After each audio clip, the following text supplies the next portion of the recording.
স্ত্রীকে মা বললে কি তালাক হয়ে যাবে? প্রশংসা করার জন্য মায়ের সাথে বইয়ের তুলনা দেওয়া যাবে? স্ত্রীকে মা বললে জেহার হয়ে যাবে। যদি মুখ ফসকে বেরিয়ে যায় এটা কিছু হবে না। যদি প্রশংসা করার জন্য যে রান্না ভালো পারো, মায়ের মতো রান্না তোমার, এগুলি কিছু হবে না। কিন্তু এমনি মা ডাকলে বিনা কারণে তালাক হয়ে যাবে। এই তালাক সেই তালাক নয়, এটা হলো জেহার বলে এটাকে। কারণ বিচ্ছেদের একটা আলামত হচ্ছে জেহার, যেটা জাহিলি যুগে ছিল। তো তারা বলতো যে তুমি আমার মায়ের পিঠের মতো। তো পিঠ যেহেতু, এই সমস্ত অঙ্গ যেহেতু অত্যন্ত সম্মানিত, সেই সমস্ত জায়গার সাথে তুলনা করাকে জেহার বলে। এমনি সরাসরি মা বললেও এরকম অবস্থায় পতিত হবে। অনবরত 2 মাস সওম পালন করতে হবে যদি সেটা থেকে বাঁচতে হয়। 60 জন অথবা 60 জন মিসকিন খাওয়াতে হবে না পারলে। এগুলি সবই, অথবা তাদের কাপড় দিতে হবে। এগুলি সবই সূরা মুজাদালার মধ্যে উল্লেখ আছে, সেগুলো সেখান থেকে জেনে নেবেন। অর্থাৎ আপনাকে জেহারের পর্যায়ে চলে যায় তখন সেটা অনেকের নিকট সেটা এমনি সাধারণভাবে বের হলে শুধুমাত্র এই গুনাহ হবে, কিন্তু মৌলিকভাবে এটা জেহার হয়ে যায়। এটা হলো বিশুদ্ধ মত।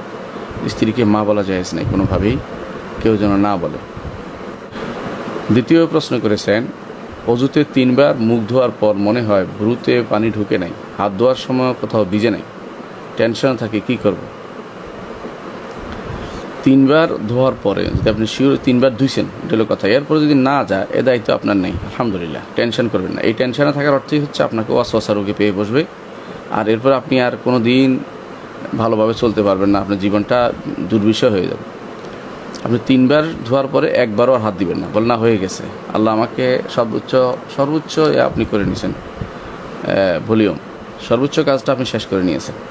সুতরাং একবার করলে যেখানে হয়ে যায়, 3 বার করেছেন, এটাতে ভ্রুতে পানি ঢুকে না ঢুকে এটা আপনার দায়িত্ব, আর চিন্তা আপনার করবেন না।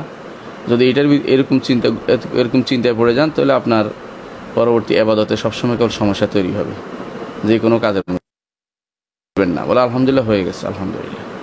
এটা শয়তানের কারসাজি। শয়তান এটা দিয়ে মানুষকে, বনি আদমকে কষ্ট ফেলতে চায়, ইবাদতের মধ্যে ধোঁকা দিতে চায়। এই জন্য আপনি 3 বার ধুয়েছেন, আলহামদুলিল্লাহ হয়ে গেছে।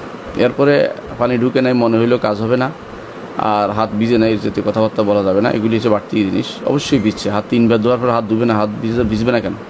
এরপর যা মনে হয় বলে না, এটা এমনি শুকিয়ে গেছে, মনে করতে হবে।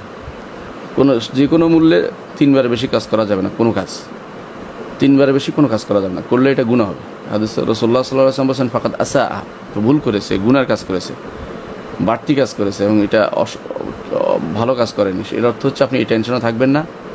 3 বার মুখ ধুবেন, 3 বার হাত ধুবেন, 3 বার পা ধুবেন। এরপরে পা ধোয়ার সময় যাতে করে হাতের পায়ের সাদা যে সমস্ত জায়গা থেকে মাঝে মধ্যে শুকনা জায়গা, ওটা একটু হাত লাগাবেন, আলহামদুলিল্লাহ। এরপরে আর টেনশন করবেন না।